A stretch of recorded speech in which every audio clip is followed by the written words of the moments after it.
servants in their forehead, that they might survive coming judgment. The chapter begins, "Then he cried out in my hearing with a loud voice, saying, Draw near, O executioners of the city, each with his destroying weapon in his hand." You see a similar kind of picture. Evidently angelic beings here, viewed as executioners, come to bring the judgment on the city.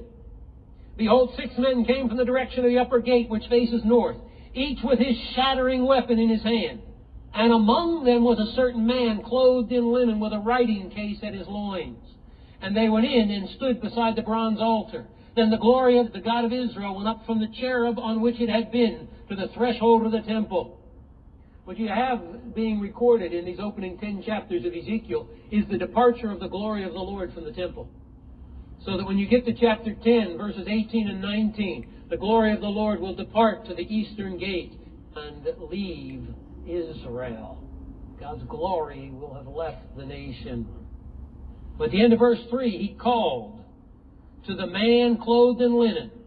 And the Lord said to him, verse 4 of Ezekiel 9, "Go through the midst of the city, even through the midst of Jerusalem." And now note this, underline it in your Bible. "Put a mark on the foreheads." Put a mark on the foreheads of the men who sigh and groan over all the abominations which are being committed in its midst. In Revelation chapter 7, the angel says he must mark the foreheads of the bondservants of God. Here, put a mark on the foreheads of the bondservants. They are the faithful, those who are grieved and mourning over the sin of Israel. They are the faithful. They are to be marked on their foreheads. Verse 5. "But to the others he said in my hearing, Go through the city after him and strike. Do not let your eye have pity. Do not spare.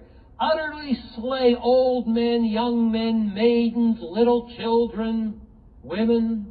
But," underline this, "do not touch any man on whom is the mark."